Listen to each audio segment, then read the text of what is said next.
Hey guys, how's it going? I am Danconia and welcome back to the Overwatch League Roundup. So, my question to you, have you been watching the Overwatch League?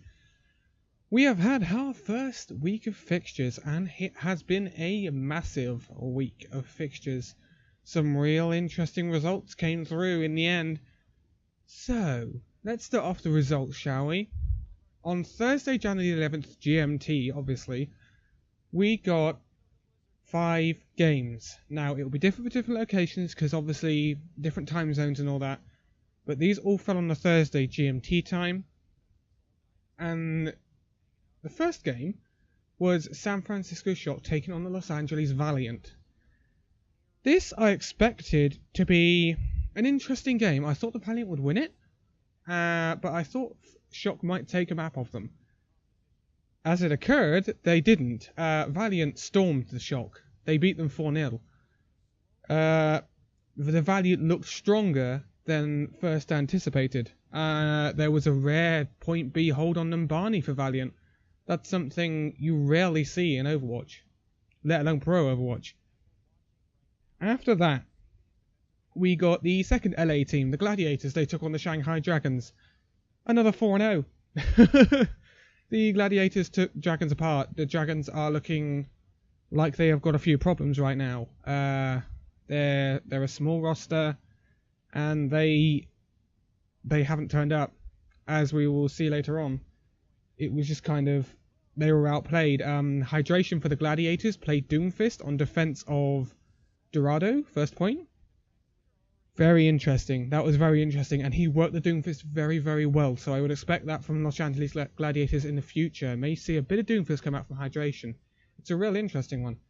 Then we had the blockbuster, the absolute blockbuster of the weekend. Dallas Fuel taking on the Seoul Dynasty. This was, as many people are saying, the best match in Overwatch history. Perhaps even better than the USA-South Korea match at the World Cup. It was an amazing match. Seoul came out on top. They did not have it easy though. I believe the second game, which was on Temple of Anubis, we went to round 6, 7. I think it was 6 in the end. It was the last round. It was phenomenal. Absolutely phenomenal. Fuel won at Junkertown the first game. And it was looking good for the Fuel, and then it was really close on Temple of Anubis. It did end up losing that map, and then there was a draw, I believe, and then Seoul won the map, which basically Fuel were not outplayed. By far they were not outplayed, but Seoul are Seoul. They find a way of winning it, and that's what happened. Fuel should be very proud of themselves in that match. It was tough going for them, but they really did give a good account of themselves. And Seoul, it could have gone either way. Seoul could have fallen. The next match was London Spitfire taking on the Florida Mayhem. This kind of turned out as I expected it to. London Spitfire won fairly convincingly in the end, but they did drop the first map to Mayhem, which was a bit of an interesting one. But I think London Spitfire were finding their feet in the league at that point. It was an interesting one. You know, they were growing into the league, but later on we'll take another look at the London Spitfire. The last game of that day was the Philadelphia Fusion taking on the Houston Outlaws. Now, the Philadelphia Fusion did not take part in the preseason. They couldn't take part. So they were an unknown quantity coming into this. They went on and beat the Houston Outlaws. They took it to 5 maps, Houston, but Philadelphia beat them 3-2. Fusion are looking a bit stronger than I anticipated. I expected Houston to win this one, but Houston have got a few things to work on. I think that's to be fair. But Philadelphia were not showing any nerves when it came to their first ever game in the Blizzard Arena. So that was Thursday the 11th. Moving on to Friday. There was only really one match because it kind of bridged 2 days here in the UK. But the Friday game was Boston Uprising taking on the New York Excelsior. Again, this kind of went as I expected it to. New York beat the Boston Uprising 3-1. Boston did take a map, and it was an interesting game. It wasn't just a whitewash for Excelsior, but they did eventually come out on top as we expected them to. They're one of the strongest teams in the league, and I would get used to the name Pine. He is playing out of his mind for the New York Excelsior right now on DPS. His Widowmaker and McCree are phenomenal. I would highly suggest going and checking Pine out if you want to see some really, really cool hit scan plays. That leads me to the last day of fixtures, which was Saturday, January the 13th at GMT time. And this was a bit of a blockbuster, wasn't it? I mean, we had six fixtures that day, which composed of, first of all, the Valiant taking on Dallas Fuel. Now, Dallas Fuel obviously needed to bounce back after their really close and unfortunate game against Seoul Dynasty. They really didn't. They got torn apart by Valiant. Valiant beat them 3-0, with one map being a draw. It's an interesting one, and Dallas it's a weird one. They're trying new things with Dallas. Custer likes his Moira. I've seen them play quad tank, triple tank, one tank, dive, Ryan Zarya. They've played a lot of different things, and I tell you now, obviously we got some Mercy changes coming through, right? If this causes the meta to change and Mercy to fall out the meta, I could see more Moira Lucio coming in, or Moira Zen. But a few teams seem to be using quad tank with Moira Lucio. If this becomes a sort of meta, then Dallas, I think, will be pretty strong with this. It's kind of countered by dive at the moment, because if you take out the Lucio, then they've got no mobility. But if that becomes a strong meta, then I think that's a big plus for Dallas Fuel. Meta changes come between each stage, though. So we could be looking at a poor stage for Dallas now, but then in the next stage, it might be different for them.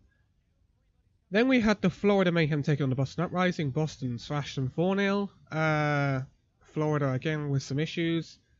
Boston saying that we're not going to be the worst out of the pack, which I didn't kind of accept them to be. Next we have San Francisco Shock taking on the Shanghai Dragons. I was actually surprised about this one. I mean, I knew Shock would win, but I thought it would be a 4-0, not a 3-1. The Dragons did take a map off them, but Shanghai still have some really bad problems. They have to take a look at themselves. I believe they're bottom of the standings right now, so that's something they need to really sort out. Plus, they seem to lack a Genji player, which at the moment with the current meta is kind of really valuable, especially when you're playing dive. Then we have the London Spitfire taking on Philadelphia Fusion. This went as I thought it would. It was a thrashing by London. Honestly, I thought it would be 3-1, not 4-0, but it was 4-0 in the end. London never looked like losing it. Fusion, they just came up against a better opponent. Leave it like that. I think Fusion might be middle of the pack come end of season. But they're looking okay, but they're not looking, groundbreaking. The next game was the New York Excelsior taking on the Houston Outlaws. No surprises here. The NYXL beat Houston 3-1. Pine again popping off. Again, as I said earlier, if you want to see some really good hit scan DPS play, go and watch Pine, because, man, he had one of the best ever, if not the best ever McCree matches on Ilios. He was insane. Absolutely insane. And he's only played on Ilios. They only seem to bring him out for control point matches. It's really weird. But that was a heck of a game. The last game of the week was Seoul taking on the LA Gladiators. Honestly, I thought this would be... I thought the Gladiators would take a map off Seoul. It was 4-0. It was 4-0. Seoul, again, getting the job done. It was tighter in the early matches, but in the end, Seoul just got the job done. As they tend to do. They may have had a tight game against Dallas. They got the job done. Gladiators, there were some tight games in it, but in the end, it was a 4-0. So that is it for the results for that week. A lot of interesting ones. Next week, Dallas Fuel have to pick it up. They really do. I think they definitely need to win against Houston. They definitely need a win against Houston. because otherwise they're going to face some real problems in this stage. I think they will pick up in the next stage, definitely. But this stage is a bit iffy if you lose to Houston, because I think you will then lose to London Spitfire. And then you've lost 4. You know, you've lost all of your games in the first 2 weeks. There's 6 weeks. You know, that will probably put you in a really, really negative position to try and get into that end stage match, which would most likely be against the Seoul Dynasty. We'd love to see another Dallas Fuel versus Seoul Dynasty game, surely. So it's going to be interesting. It's going to be interesting to see if Dallas Fuel can pick it up next week. So we've had the fixtures from last week and the results that came with them. Now we're going to have a look at the up and coming week 2, and there are some pretty big games in this. Now we know that Dallas haven't had the best start to things, and there's some really big games in here for Dallas to prove themselves and to prove that they can actually contend in the league this year. So we're going to start off. These will be in GMT time as they were last time, because it's where I live, you know. It will obviously be different for you guys depending on where you are. But the first game for me is at 12 AM on Thursday, January the 18th, and it will be San Francisco Shock taking on the Philadelphia Fusion. That could be quite a close game. Fusion have proved that they're pretty good, and Shock are kind of like an iffy team right now. We don't know. They might be, they might not be, so that could be a really close game. Coming up after that, we have at 2 AM the Florida Mayhem versus the Seoul Dynasty. What can I say? This is going to be most likely a Seoul Dynasty win. It would probably be the upset of the Overwatch League for Florida Mayhem to beat the Dynasty here. It could happen, but who knows? Then at 4 AM we have the Houston Outlaws versus the Shanghai Dragons. That's an interesting one. Houston haven't really turned up too much yet. They've had a few iffy results. They were expected to be quite powerful, a team. Perhaps not on the level of other teams, but this could be one for them to, you know, really show that they can stand out from the bottom teams. Then we have another big game. It involves the Outlaws again, but this time it's up against Dallas Fuel. This is at 10 PM GMT on that day. This is a big game for Dallas Fuel. They have to show that they can bounce back from their previous 2 losses against the Valiant and against the Seoul Dynasty. It's a very, very big game for Dallas. They need to win that game, I would have thought. Because if they don't win their game, the next game they're going into, they're going to find it really, really tough.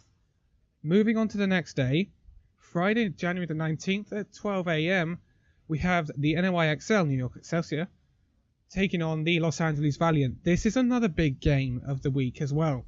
This will be extremely close. Valiant took down Dallas Fuel, and they didn't lose a map to Dallas Fuel.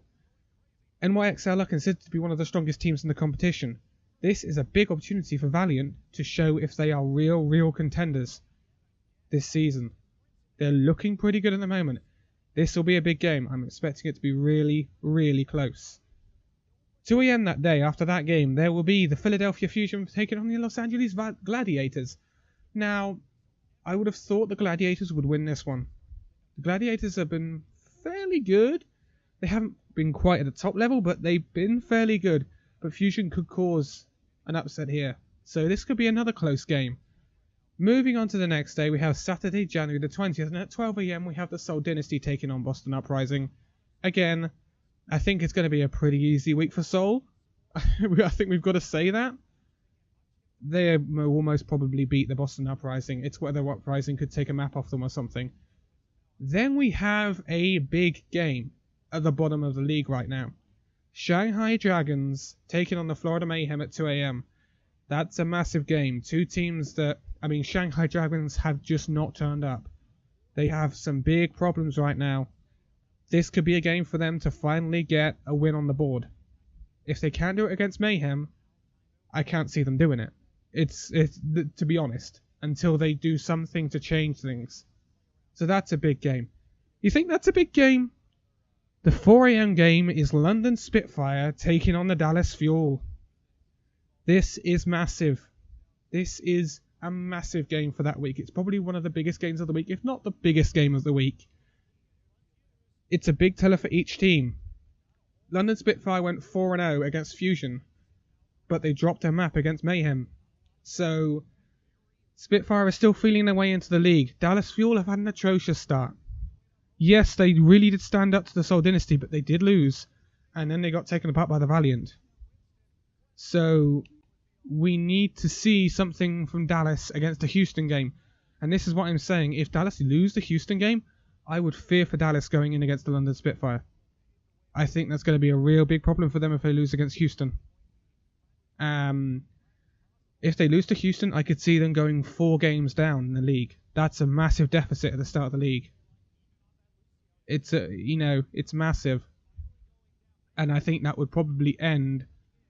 I mean, anything could happen, but I would see that that might well end their hopes of being in the stage final. So, yeah, that's a big, big game that day. After that, London are playing the next game as well. That's at 7 PM that day. And this is another massive game of the day. Los Angeles Valiant will be taking on the Spitfire. Now, look at Valiant. They're unbeaten so far. They haven't dropped a map so far. They have been amazing. They went 4-0 against the Shock and they went 3-0 against Dallas, only drawing a map against Dallas. They have started better than I would have expected them to, and they could put a real statement down if they beat the Spitfire. That would be massive. That would say, well, hello, we're the Valiant. We weren't expected to win the Overwatch League, but hey, what? We can do. We can do this. If they beat the Spitfire, that's massive. If the Spitfire beat them, that's Spitfire saying, look at us. We can be dominant. Right? So that's a big quad match. Then you've got the Gladiators, the LA Gladiators, taking on the New York Excelsior at 9 PM. That's an interesting one. I would expect Excelsior to come out on top, but it's possible for Gladiators to cause Excelsior some problems. But if Pine plays like he can do, he can carry Excel. He really can. And then the last game of that day at 11 PM, you have the Boston Uprising taking on the San Francisco Shock. So that's an interesting one. It could be quite close. I would pip probably Boston Uprising for that. On their day they can play, and they can be bad or they can be good. They haven't found a consistency yet with their games, which is kind of frustrating. It's kind of frustrating, but I think Boston could really prove themselves against the Shock and then go on to be a fairly good team. So, that's the fixtures for next week. There's a lot of big games next week and a lot of things for teams to prove. Whether that be London Spitfire proving that they're real contenders. Whether that be Excelsior with that same sort of thing. Valiant. Dallas trying to bounce back from this awful start to the season that they've had. They need to bounce back, and this is a week to prove it. If they were to win these 2 games, this would put them right back up there. This would kind of negate what happened this week, right? But that is next week. Big load of games going on. But how about the Overwatch League in general? This has been the first week. How has it actually started off? I think it's started off pretty bloomin' well. I mean, when Dallas took on Seoul, the viewers peaked at 425,000. Or I think it's 426,000 on Twitch. That's massive. That's really massive. And, it's been secured about 200,000 viewers on each of the days. So, the popularity's there. It's worked. Blizzard's campaign has worked to promote the Overwatch League, and it's nice to see. I wanted it to do well, and it seems like it is doing well. Now we get into the gritty part of the season now. All the fanfare's over, the season started, and now we've got to see what these teams can do. But that will be it for this Overwatch Roundup video. It's been a really good start, right? I've been really enjoying it. I've watched most of the game live, and if I haven't, I've watched them on VODs. And it's been really impressive.